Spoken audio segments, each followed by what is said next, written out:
morar na rua e se tornar um grande advogado. Essa é a história do Felipe. Felipe, como é que foi isso? Conta para nós. Eu sou o Felipe de Jesus, do Espírito Santo, tenho 29 anos, sou cristão, nasci em São Paulo, sou filho de Doralice Nonato de Jesus, do Espírito Santo, Francisco Justo, do Espírito Santo Neto. Aos 8 anos de idade, minha mãe se separou do meu pai, nós viemos para Belo Horizonte, onde a família da minha mãe mora até hoje aqui em Belo Horizonte, e tive uma infância difícil, uma infância com restrições, com limitações, em virtude das condições financeiras dos meus pais, né? Minha mãe, a vida toda foi doméstica, trabalhou muitos anos sem carteira assinada, veio de São Paulo desempregada, sem uma condição financeira para nos dar uma base que poderia trazer uma tranquilidade para que possamos, para que eu pudesse ter uma infância tranquila, uma infância que me pudesse proporcionar um ambiente tranquilo para estar estudando, para estar aproveitando, né, essa fase da infância. E aos 8 anos eu tive que assumir uma responsabilidade de estar ajudando a minha mãe, né, e fomos trabalhar no centro da cidade, ali na Praça da Estação. Minha mãe conheceu uma moça que era ambulante, que tinha uma banca de bala, e essa moça acabou dando uma oportunidade para que minha mãe pudesse estar trabalhando com ela nesta banca, e eu fui ajudar minha mãe. E essa banca, né, como toda ambulante, né, vive, né, essa realidade, não tem horário. Então, nós trabalhávamos de dia até o fim da noite mesmo, e algumas vezes até as madrugadas. E minha mãe, trabalhando para ela, minha mãe também conquistou a sua banca de bala, né? Nós também tínhamos várias bancas, e nessa vida difícil de ambulante, né, de dia a dia, de esforço físico, né, de limitação de descanso, de alimentação, né, dormindo muitas vezes em condições expostas, condições de difícil climático, condições complicadas de risco de vida, porque trabalhar no centro da cidade, principalmente naquela época que tinha muitas pessoas em condições, situações de rua, né? Na época até utilizava o termo pivete, né? Então, assim, traficantes próximos, ladrões. Então, assim, eu convivi nesse ambiente, né? Nesse ambiente difícil, nesse ambiente de limitação, de restrição, né? Esse ambiente de muito esforço, de muita dedicação para estar ajudando minha mãe naquele período.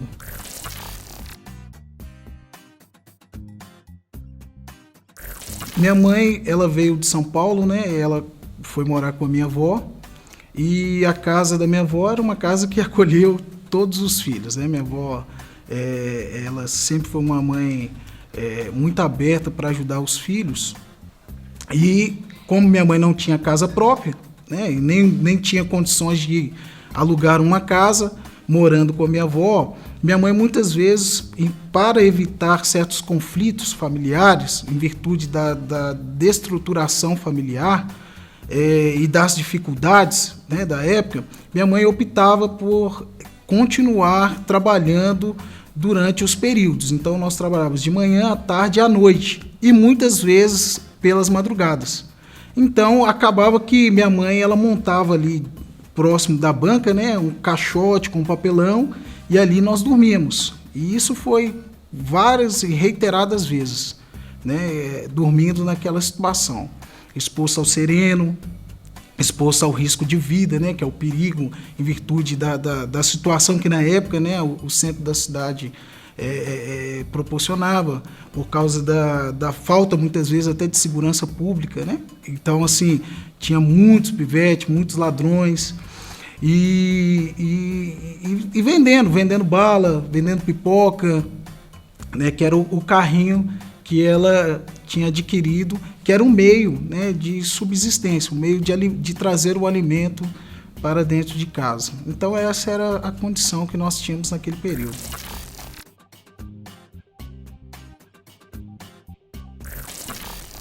Eu sou o mais velho, nós somos 4 irmãos. Eu tenho abaixo de mim o Rodrigo, depois o caçula dos homens, que é o Maurício, e a caçula dos irmãos, a Franciele. Então, minha mãe tem 4 filhos. Nós tínhamos as restrições da infância, né? Porque a gente teve que abrir mão desse período da infância para trabalhar, para estar ajudando. Foi um período difícil, complicado, porque nos limitou, né? Impediu da gente desfrutar desse período infantil. Muitas vezes tínhamos dificuldades de frequentar a escola. Eu sempre fui muito esforçado, né, dedicado, mesmo tendo, né, essas limitações de descanso, limitação alimentar, de deslocação, né, chegando muitas vezes em condições físicas impossíveis de aprender, né, de absorver as matérias, mas sempre procurei, de alguma forma, sabe, compensar, até mesmo no período ali que estava trabalhando, pegava ali o caderno, o livro, para estar estudando, mas foi difícil, foi complicado. Graças a Deus tive bons professores que estimulou, né, professores que ajudou. Minha mãe, em algumas situações, foi até acionada no conselho tutelar, né, em virtude disso, pela direção da escola, por causa também do grande número de faltas, né, que naquela época eu tinha, em virtude de não ter aquela condição física de estar indo para a escola. Então tinha essa dificuldade. Então, assim, e aí acabava aumentando o número de faltas, não configurando a questão da evasão escolar, mas demonstrando que a criança não estava tendo aquela frequência escolar necessária para até a questão do aprendizado, da aquisição do conhecimento.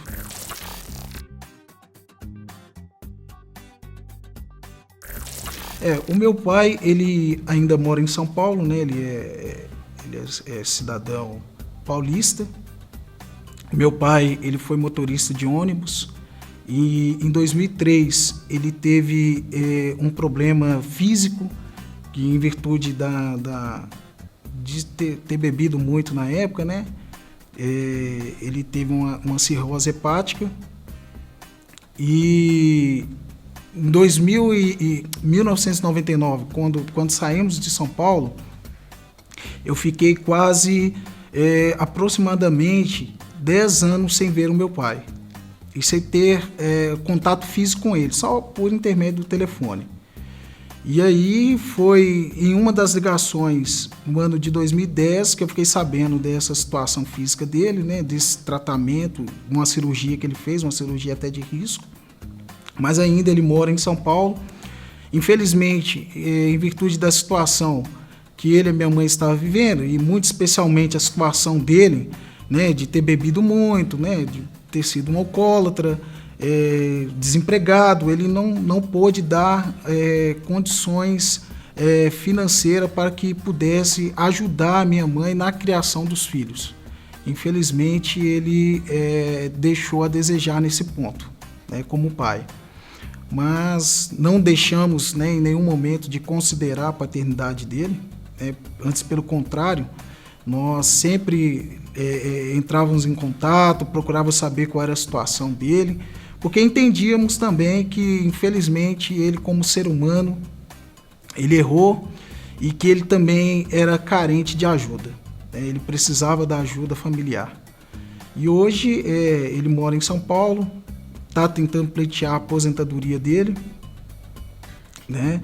E a minha mãe, né, aqui em Belo Horizonte, ela está também em tratamento, está em tratamento de câncer, está aí superando aí esse desafio. O Senhor tem dado graça, tem fortalecido, tem ajudado, e é assim que está sendo, né, está sendo a história dos meus pais.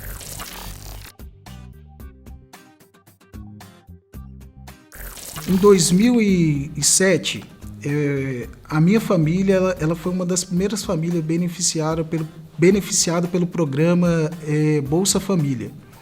E esse programa social permitiu que eu fizesse o cadastramento na AMAS para o primeiro emprego, como jovem aprendiz. E aí eles fizeram um encaminhamento, né, para a AMAS, eu participei do programa e o programa me encaminhou para a OAB, para o setor do Tribunal de Ética e Disciplina da OAB. Lá eu conheci uma pessoa maravilhosa, que eu faço menção honrosa do nome dessa pessoa aqui nessa entrevista, que é o Dércio de Carvalho Mitre, juiz militar aposentado, presidente da Academia de Letras, atual presidente do Tribunal de Ética e Disciplina, que sem me conhecer, porque o tribunal, eu entrei em 2008 na UAB, no Tribunal de Ética e Disciplina pela AMAS, como boy, né, como jovem aprendiz, primeiro emprego, e sem me conhecer, porque o tribunal ficou um período sem o presidente, e ali ele foi convidado pelo presidente atual hoje, Raimundo Cândido Júnior, para assumir a presidência do Tribunal de Ética e Disciplina.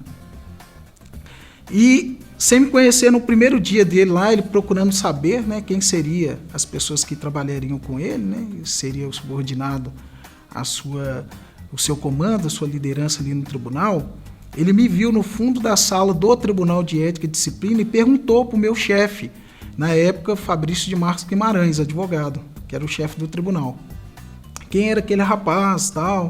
E ele contou-me um pouquinho da minha história. Falou, não, ele é o Felipe tal, é o jovem aprendiz, veio da AMAS, está estudando, né, está terminando o ensino médio.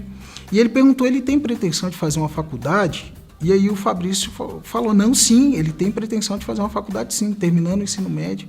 Ele falou assim, ó, fala com ele que ele terminando o ensino médio eu vou pagar a faculdade dele. Sem me conhecer, no primeiro dia dele no tribunal, como presidente. E isso eu vi o agir de Deus. Eu vi Deus tocando no coração de uma pessoa para trazer um benefício para a minha vida, que foi a minha graduação do direito. E aí eu fui ajudado também pela minha madrinha, uma pessoa que eu tenho um grande apreço, que é a Priscila Reis, que trabalhava no tribunal, que me ajudou a fazer o vestibular. Eu estudei, fiz o vestibular, passei e comecei a estudar na Faculdade Batista, aqui no bairro Floresta. E ali eu comecei a minha vida como acadêmico.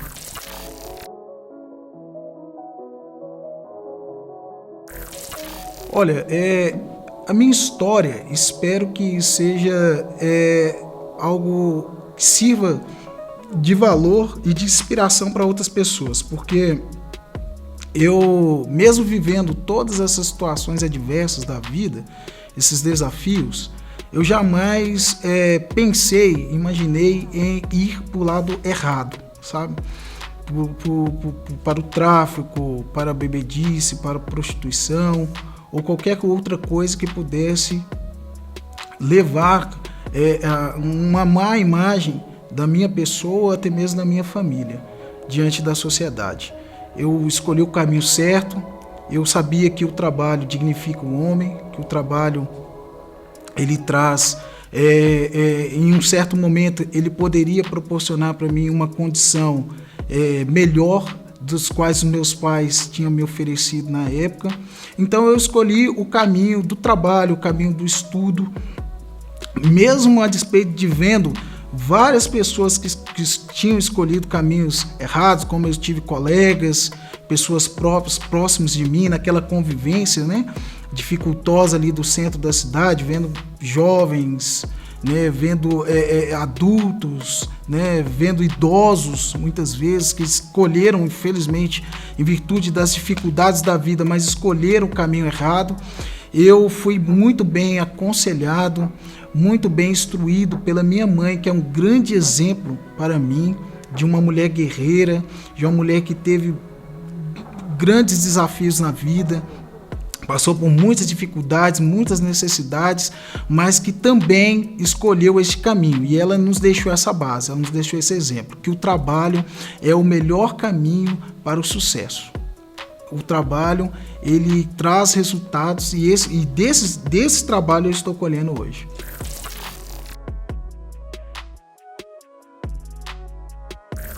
Olha, eu acredito que não. A realidade do centro da cidade é uma realidade muito pesada.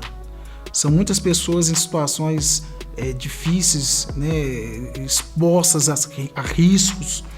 O centro da cidade ele tem um tráfico muito pesado, tráfico de pessoas, de órgãos, a gente sabe, né, a realidade, a corrupção do centro da cidade. E muitas pessoas ali com grandes histórias, pessoas que abandonaram família, pessoas que abandonam emprego, são muitos moradores de ruas que, se você for parar para ouvir as histórias deles, são histórias, algumas inspiradoras, outras histórias que não tão inspiradora, né, negativa, né, de pessoas que infelizmente cometeram delitos e estão nessa situação, né, situação difícil. O centro da cidade, no período que eu trabalhei lá, eu pude, né, conhecer muitas pessoas e ver que é um lugar que as pessoas tentam encontrar um refúgio para as suas dificuldades, sabe? Tentam encontrar respostas para aquilo que eles estão vivendo ali naquele centro da cidade, porque ali tem bares, ali tem drogas, ali tem situações hostis, né, que não convém aqui nomear, falar, e estão naquela situação. Mas também, trabalhando lá como ambulante, eu conheci vários trabalhadores, conheci empresários, conheci advogados, né, pessoas que eram clientes lá da banca, que também me mostrou um outro lado, né? Então, o centro da cidade é um lugar que todo cidadão passa, né? Mas e é um lugar de grandes histórias, né? E é um lugar que aqueles que têm a oportunidade de conhecer o centro da cidade de Belo Horizonte verão que tem os seus pontos negativos, mas também tem os pontos positivos.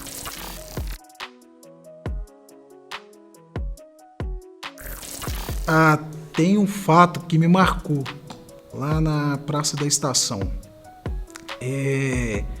Chegou um período que nós estávamos vivendo uma situação econômica muito difícil, e a banca estava perdendo clientes e nós já não tínhamos mais condições de repor as mercadorias e estava num período chuvoso, era um período de inverno chuvoso, e minha mãe falou assim: filho, porque como ambulante nós não tínhamos autorização da prefeitura, é importante falar isso.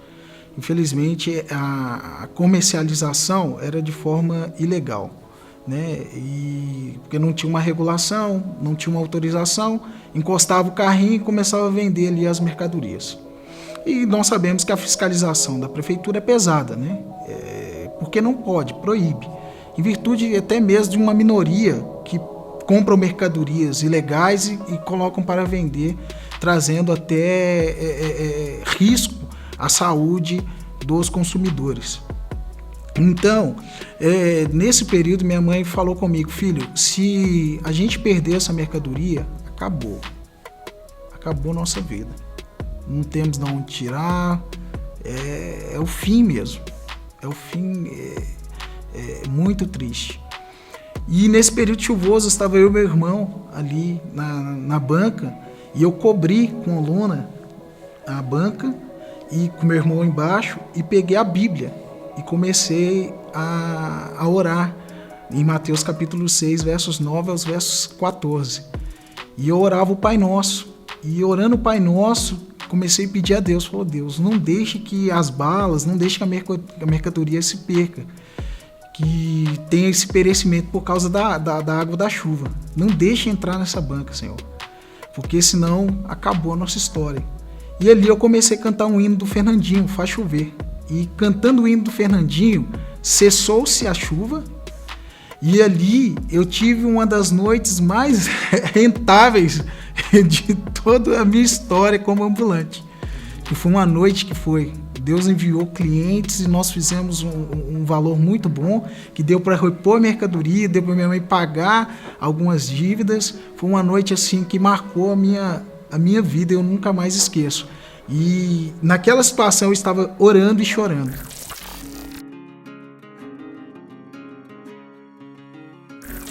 A minha mãe é minha inspiração. A minha mãe é meu exemplo. É uma mulher que eu tenho uma imensa gratidão, amor, respeito, carinho, que abriu mão da sua própria vida para nos criar.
Um grande exemplo, né? Superação.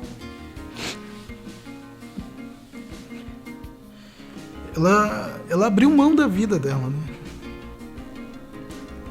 Uma mulher que saiu de São Paulo com 29 anos, desempregada. A história dela, eu gostaria, se tivesse uma oportunidade, dela também estar sentada aqui.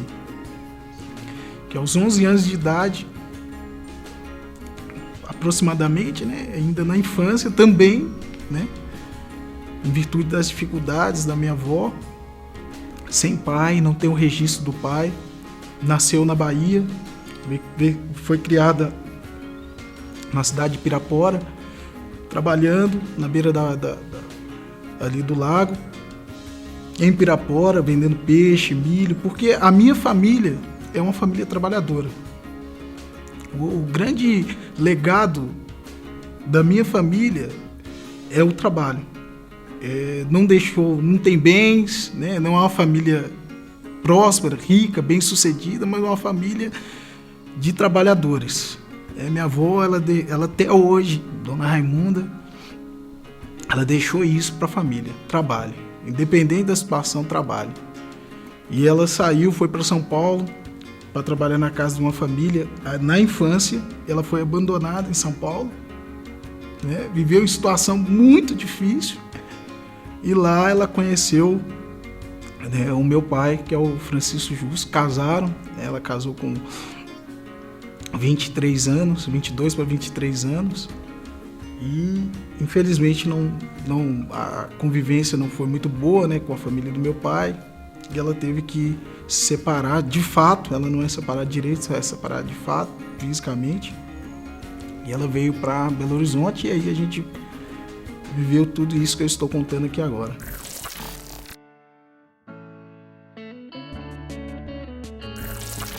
A mensagem que eu deixo para essas pessoas, né, que abandonam a mãe, que não consideram, que não respeitam, que não honram, é que revejam o seu posicionamento, seu comportamento, porque a palavra de Deus diz em Efésios que honra o teu pai e a tua mãe, que é o primeiro mandamento com promessa, para que tenha vida longa e que tudo te vá bem.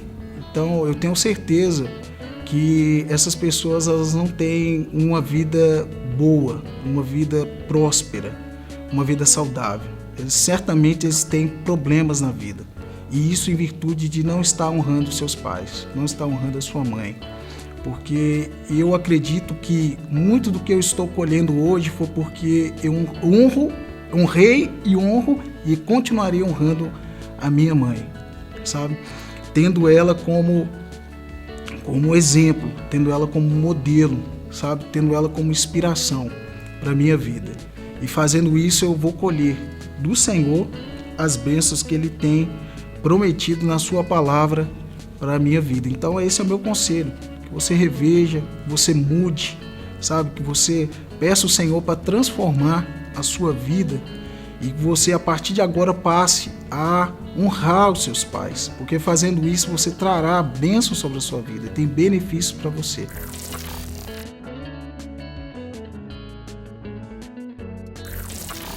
Olha, eu sou casado com a Alessandra Patrícia Vieira Maciel, uma mulher também que eu amo muito.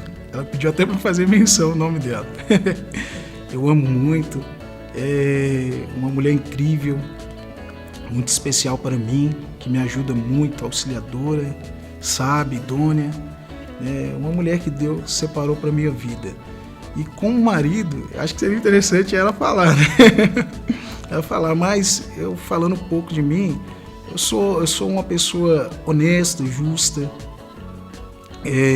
atencioso, amoroso, né, evangélico. Os meus princípios e valores estão da palavra de Deus. Procuro ser um marido bom, sabe? Um marido presente, atencioso, sabe?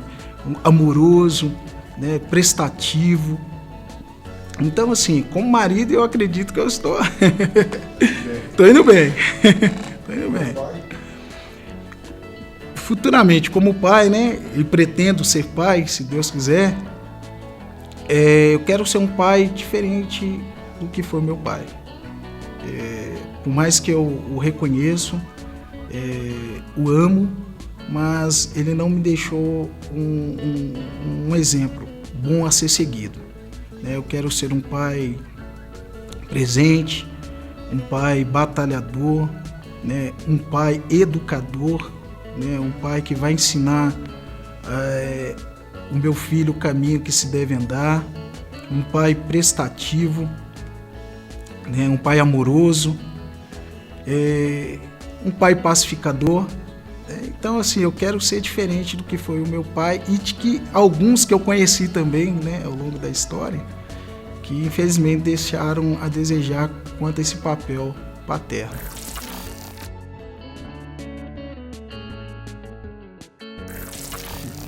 Vale muito a pena sonhar. O sonho é gratuito, né? O sonho, ele traz uma motivação, né? O sonho, ele traz uma objetividade na vida. Quem não sonha é uma pessoa morta, né? Os vivos sonham. E eu tenho certeza que se o nosso sonho, assim como o meu, estiver em acordo com os sonhos de Deus, certamente eles serão realizados e nós seremos muito felizes. Que superação! Graças a Deus ele venceu. Então, até o próximo programa.